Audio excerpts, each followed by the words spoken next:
સ્વામિનારાયણ ભગવાનની જય, અક્ષર પુરુષોત્તમ મહારાજની જય, ગુણાતીતાન સ્વામી મહારાજની જય, ભગવતજી મહારાજની જય, શાસ્ત્રીજી મહારાજની જય, યોગીજી મહારાજની જય, મહાસની જય, જય જય. પાટોત્સવનો મહિમા વિવેકસાગર સ્વામી આપણને સમજાયો. આપણે તો પાટોત્સવ દર વર્ષે કરીને જઈએ છીએ. પાટોત્સવ કરવાનો હેતુ છે કે આપણે વિવેકસાગરે જેમ સમજાયું એમ કે આપણી અંદર કેટલી વૃદ્ધિ થાય છે, આપણે કેટલા વધ્યા છે, કેટલો સત્સંગ વધારે થયો છે. બાકી દુનિયામાં પૈસે ટકે એ તો બધી જ છે. એક નહીં ને બે બીજી દુકાન, ત્રીજી નહીં ને ચોથી થઈને એમાં કંઈ વાંધો નથી આવ્યો. એમાં એ થાક લાગતો નથી, એમાં ઉજાગરો લાગતો નથી, એમાં કંટાળો આવતો નથી, ભીડો પડતો નથી. ચાલો એકની ચાર થાય તો એ માણસ છે ને કરાવી લેશું નથી. એટલે એમાં કંટાળો નથી. કંટાળો ભગવાન ભજવામાં જ આવે છે.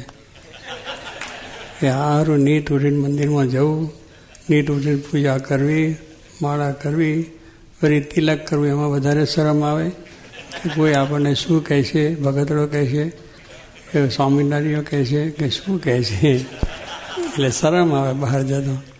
અને સ્વામી કહે છે આપણે દુનિયાના વ્યવહારના કામ કરતા કોઈને શરમ છે કે ભાઈ આપણે ધંધો કરીએ એમાં શરમ આવે છે? કોઈને શરમ નથી. કરવું જ જોઈએ. આપણું કામ છે ને કરીએ, એટલું એને ના ગમતું હોય તોય કરીએ. એટલે એમ આપણે મકાન સારું કરીએ, બીજા ના ગમતું એટલે ના કરવું. આપણે રહેવાની આપણી સગવડને આપણે જરૂર છે તો કરીએ છીએ. એમ દરેક બાબતમાં આપણને એમાં આપણા પોતાના માટે કરીએ એમાં કંઈ કંટાળો નથી. એમ કોઈ શું કહેશે, શું બોલશે એનો પણ નથી. વસ્તુ એક જ છે કે ભગવાન ભજવામાં કોઈ શું કહેશે, આપણે કેવા લાગશું, આપણે તિલક કરશું તો કોઈ એમ કહેશે. એટલે આવા બધા વિચારો આવે છે કારણ કે હજુ પૂરી નિષ્ઠા બેઠી નથી, પૂરો આપણને સત્સંગ પચ્યો નથી અને પૂરેપૂરી દૃઢતા નથી. એટલે આ વિચાર આવે. જેમ વેપાર ધંધા નોકરીની બીજા કાર્યો વ્યવહારમાં દૃઢતા થઈ છે કે આ કરવું છે, પછી કોઈ ગમે એવું કહેવું ના ગમે ગમે તે પણ કરવું છે. એવી દ્રઢતા જોઈએ આપણે. દ્રઢતા છે અને દ્રઢતા જો કંઈ કરીએ તો શું કે દ્રઢતા જોઈને મદદ કરે મોરારી. આપણી દ્રઢતા હોય તો કોઈને વાંધો કંઈ જ આવે નહીં અને સારી રીતે થઈ જાય. આ છોકરાઓને કેટલા તિલક ચાલુ કરીએ છીએ એટલે એમનો એક છોકરા મળ્યા ને કહ્યું તો બહુ સારી રીતે તિલક ચાલુ કરી જાય. ત્યાં ગયા તેના છોકરાઓ છે એ બધાએ કેટલાક બોલતા, એના સાહેબ છે એ પણ રાજી, એને પણ કંઈ કહ્યું તો કે ના હું તો કરીને આવી છે, તમારે ના રાખો પણ હું તો રાખી. પેલાને ડરતા થઈ બહુ સારું ભાઈ છોકરાને આટલી ડરતા છે તો કહેવાનું શું ભાઈ આપણને પોતાની હિંમત નથી. હિંમત છે એટલે સત્સંગ જે સાચવવો અને એને જે કરો કે આપણે કરવાનું શું છે કે ભગવાન મળ્યા અને ભગવાન જેવા સંત મળ્યા, આપણને આવો સત્સંગ મળ્યો, આવી જે વાત મળી છે તો એની અંદર આપણે સાચવવાનું. જેમ મિલકત સાચવીએ છીએ, આપણું કુટુંબ જેમ સાચવીએ છીએ એવી રીતે સત્સંગને પણ સાચવવાનું. કે સત્સંગ પણ એક વસ્તુ કિંમતી છે. સત્સંગ એટલે આપણે ભગવાનને સંત મળ્યા, એવા પુરુષ મળ્યા, ભગવાન મળ્યા, એને પણ સાચવવાના છે. એમાં અભાવ ના આવી જાય, અવગુણ ના આવી જાય, એમાં ભક્તિ મોરી ના પડી જાય, માળા પૂજાની વસ્તુ મોરી ના પડી જાય, ઉત્સવ સમયા મોરા ના પડી જાય. એમાં એ જાતનું છે કે જેમ પેલી વસ્તુને સાચવીને આપણે એને વધારે એનો વ્યવસ્થા કરીએ છીએ એમ આની પણ એ વ્યવસ્થા રહેવી.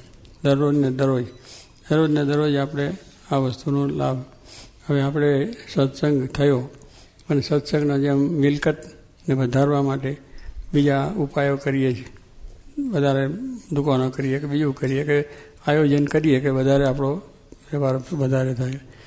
તો એની જેમ આયોજન કરીએ એમ સત્સંગ કેમ વધે છે એનો પણ આપણો કેમ વધે, આપણી અંદર ધર્મ જ્ઞાન વૈરાગ ભક્તિ દ્રઢ થાય અને ભગવાનની ભક્તિ આપણામાં દ્રઢ થાય.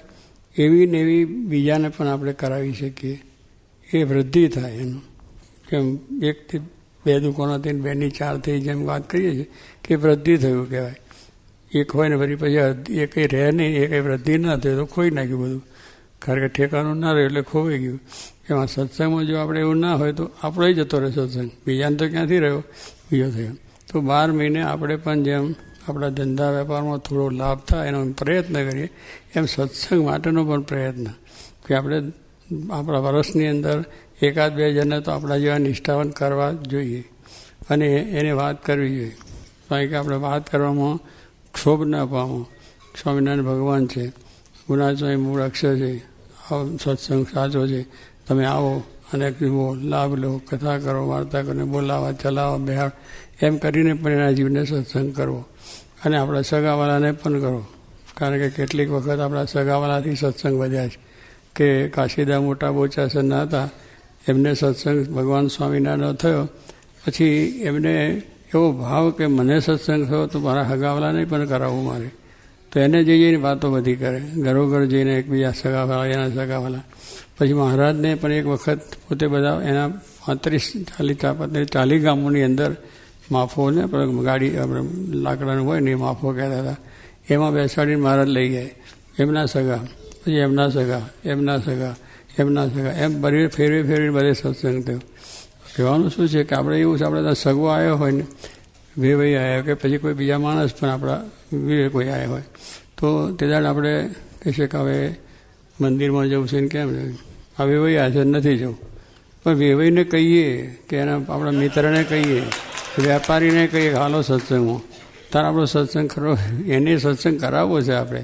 વાતો કે એવા કહીએ કેમ લાગે, ખોટું લાગશે, ખોટું લાગે ઘરે જાય, એમાં આપણે શું હતો કે આપણું ઘર જતું રહ્યું છે, એના ઘર પર જ આપણું ઘર ચાલે. પણ કેટલીક એવી આપણી માન્યતાઓથી કે કેમ કરવું. પણ સ્વામી વાત કરવી કે આ પ્રમાણે કોઈને સારું લાગશે કે નહીં લાગે, ભગવાનની વાત કરવી છે, એમાં આપણે ક્યાં ખોટું કહેવાય. એની કંઈ વસ્તુ લેવી નથી, એને માટે કંઈ આપણે બીજું એનાથી મોટું થવું નથી. પણ આપણી વાત છે એને સમજાવી, એટલે સગાને પણ થાય, મિત્રને પણ થાય. આ વધવાનું કારણ શું કે વાતેથી સત્સંગ વધ્યો છે. કે આ સંતો છે ગામો ગામ આવીને બધી વાત કરે, એમાંથી કલા મુમુક્ષો છે એમાં કરે જાય અને એને રંગ લાગી જાય, પછી આવતા થઈ જાય, ચાલો તમારે પણ અહીંયા વાતો કરો છો કેટલા વધ્યા. એનું કારણ શું કે વાતોથી, અને લાયા બોલાયા વળી ચાલ કે થઈ ગયું. પણ એ મનમાં ડરતા છે કે મારે સત્સંગ આ સાચવવો છે અને બીજાને આ સત્સંગ આપવો છે. તો એને આપણે વાત કરવી, આપણી રજાઓમાં જઈને વાત કરવી, સમય લઈને લેવો, આપણો ધંધાનો સમય છે એવો થોડો સત્સંગ કરાવવાનો પણ સમય લેવાનો. અહીં બધા સમય આવશે ત્યારે એને બોલાવવા, ચલાવવા, એમ બધું કરવાથી આપણું વૃદ્ધિ થાય અને એ પ્રમાણે કરવાનું. એટલે પોતાના દેહને માટે જેટલો પ્રયત્ન છે, જેટલો દેહના સુખને માટે પ્રયત્ન છે, સગા સંબંધી માટે જેટલો પ્રયત્ન છે, એટલોથી કરવાની વાત કરીએ તોય આપણે જેને સત્સંગ બરાબર છે. પણ સ્વામી કે એનાથી વધારે કરવાનું કે જેવી આત્મબુદ્ધિ પ્રથમના 54ના વચનાત્મા મહારાજે વાત કરી કે ભાગવત ધર્મનું પોષણ કેમ થાય. ભાગવત છે ધર્મ, એનું પોષણ કેમ થાય. ભાગવત ધર્મ એટલે ધર્મ, જ્ઞાન, વૈરાગ ને ભક્તિ, આ 4 વસ્તુ દ્રઢ થાય એ ભાગવત ધર્મ છે. એટલે એ ભાગવત ગુણો જે આપણી અંદર આવવા જોઈએ અને એનું પોષણ કેમ થાય કે આપણે ધર્મ, જ્ઞાન, વૈરાગ છે પણ એને પોષણ પાછું મળવું જોઈએ ને. આપણે સત્સંગ તો મળ્યો છે એને પોષણ કરવું જોઈએ. કેવી રીતે ઝાડ છે, ઝાડને વાવ્યું છે તો પણ એને પોષણ તો મળવું જોઈએ ને, પાણી છે, ખાતર છે, એને જરૂર એવું બધું કરવું જોઈએ. એમ ધંધાની અંદર પોષણ શું કે ખ્યાલ રાખીએ, ધ્યાન રાખીએ, બરાબર આવે ગ્રાહકને કહીએ કે આ વાત છે, આવો માલ તો તને બીજે મળશે નહીં, આ તો ખરેખરો માલ છે, મારો ભાઈબંધ છે, તારાને ઓછે પણ તું લઈ જાય. એ કરીને પણ આપણે માલને ભાઈ સાચું ખોટું ગમે તે હોય પણ એક વખત એને મહિમા કહી દઈએ છીએ. એમ સ્વામી કે આપણે કંઈ ખોટી વાત નથી કે ખોટો મુદ્દો નથી, આપણો તો નક્કર માલ છે, 100% સોનું છે, ભગવાનને સંત છે. આપણો સત્સંગ સાચો છે, આપણી વાત સાચી છે, આપણી ઉપાસના સાચી છે, આપણા ભગવાન સાચા છે. એટલે આપણું બધું સાચી વસ્તુ, સાચી જ વસ્તુ આપણે સમજાવી. તો એ કહ્યું મારે કે એનું પોષણ કેમ થાય. એટલે ભાગવતની વાત છે, એમાં 9 યોગેશ્વરો એ બહુ જ મહાન વિદ્વાન અને મહાન સંતો હતા અને ઋષભદેવ ભગવાનના પુત્રો હતા. એમને ઋષભદેવ ભગવાનને 100 પુત્રો. ઋષભદેવ ભગવાને થયું કે હું તો આ બધો તો છે પણ આવા છોકરા બધા ભણી ગણી તૈયાર થઈ અને વ્યવહાર સંસારમાં પડશે, માયાના ઝંઝટમાં પડશે અને જન્મ મરણનું કારણ બનશે, આ બધી સમૃદ્ધિ ભોગવશે કહે. એટલે બધાને બોલાવીને વાત કરી કે જો આ બધું છે, આ બધો સંસાર ખોટો છે, પૈસા ટકા ખોટા છે, અને આ બધી વાત છે. માટે આ બધા તમે ભગવાન ભજી અને તમારા આત્માનું કલ્યાણ કરો, એવી મારી ઈચ્છા છે. બાપે ઈચ્છા કરી, બરાબર. આ બધા બાપો તો વિચાર જો કરે છે બિચારામાં.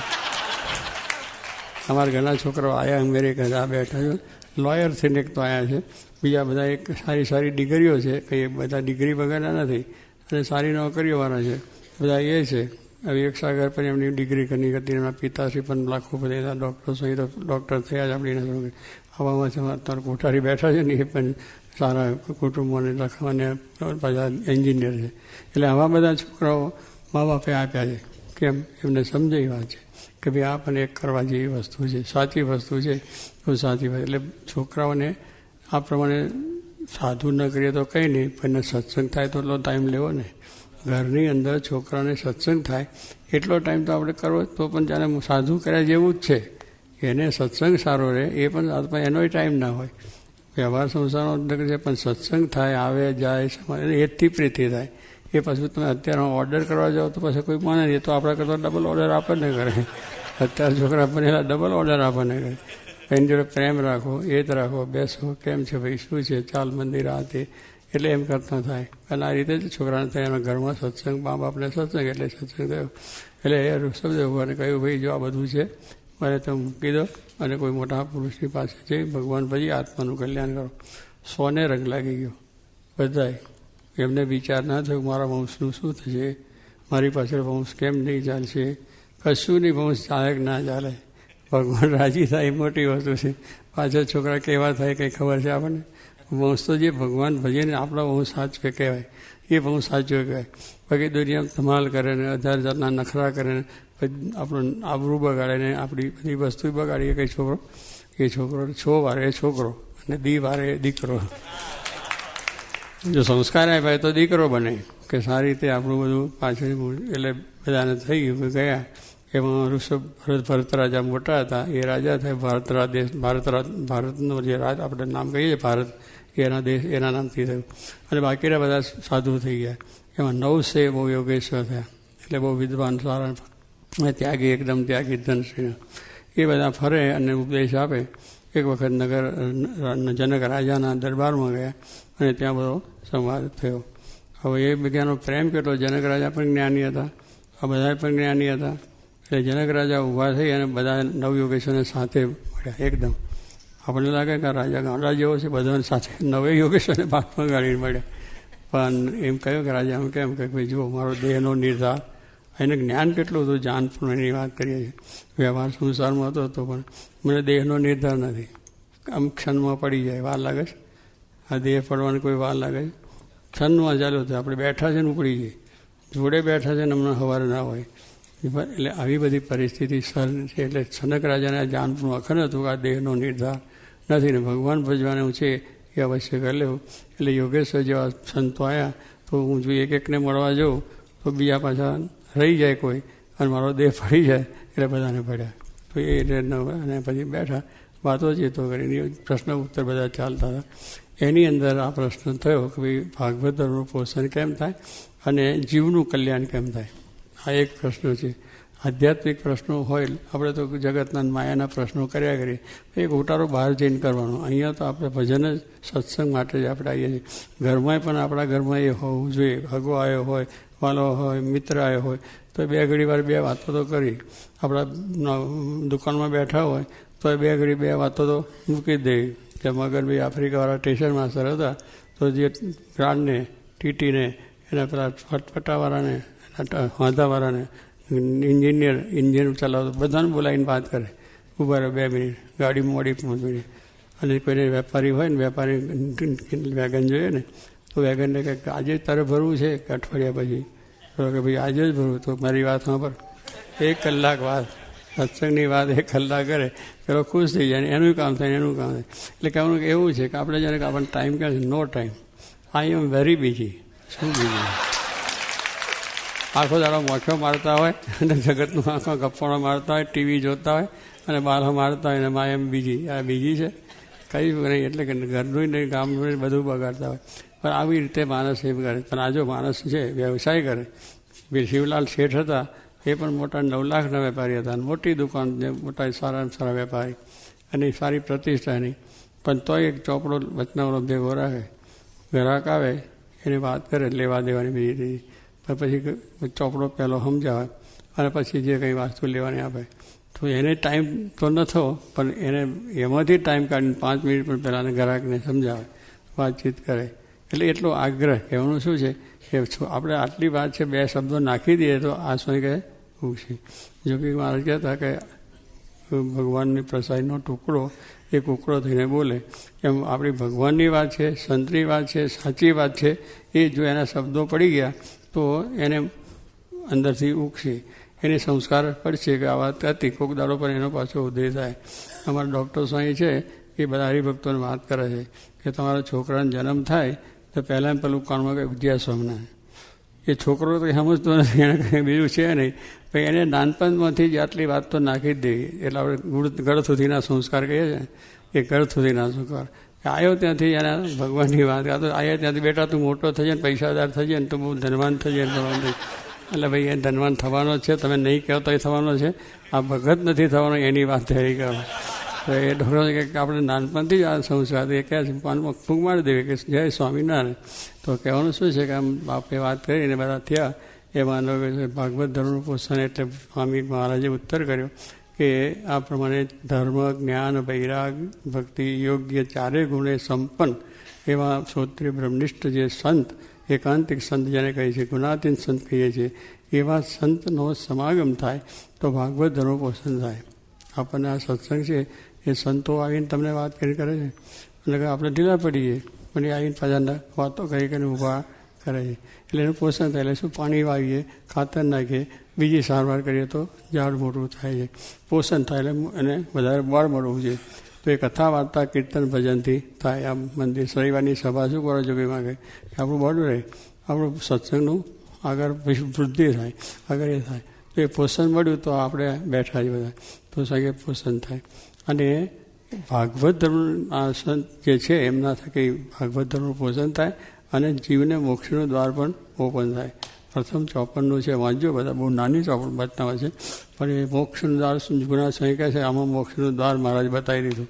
આ વિશ્વનાથ અંદર મોક્ષનું દ્વાર આપણને બતાવી દીધું. હવે મોક્ષનું દ્વાર છે એ દળતા કરીને પછી આપણે મંડીએ તો પછી આપણો મોક્ષ થઈ જાય ને. ત્યાં આગળ આ વચનામાં કહ્યું છે. અને એવી આત્મબુદ્ધિ પાછી એની અંદર કરવી જોઈએ કે જેવી આત્મબુદ્ધિ દેહમાં છે, દેહના સંબંધીમાં છે, વ્યવહાર સંસારમાં છે, એને માટે રાત દિવસ મોડું વહેલું ગમે તે સુખ દુઃખ હોય, મોદાએ હાજા હોય, પણ ઓફિસે તો જીઆઈ જાય કે તો ના ચાલે. તારે કહેવાનું તે આપણે આજ મોદા હાજા કે વેપારમાં આગું પાછું હોય, પણ મંદિર વગર તો ના જ ચાલે. પૂજા તો કરવી જોઈએ, ભક્તિ તો કરવી જોઈએ, એવું પાછું હોવું જોઈએ. તો સ્વામી કે એવી રીતે સત્સંગમાં આત્મબુદ્ધિ એવા સત્પુરુષ છે એમાં આત્મબુદ્ધિ થાય અને આ પ્રમાણે ભગવાનમાં આત્મબુદ્ધિ થાય તો સ્વામી કે આપણે મોક્ષનું દ્વાર ઉગાડું થઈ જાય અને શાંતિ થઈ જાય. તો આપણે એવો સત્સંગ બધાને થાય, આત્મબુદ્ધિ ભગવાનને થાય અને સર્વ પ્રકાર શાંતિ પ્રાપ્ત થાય. આશીર્વાદ.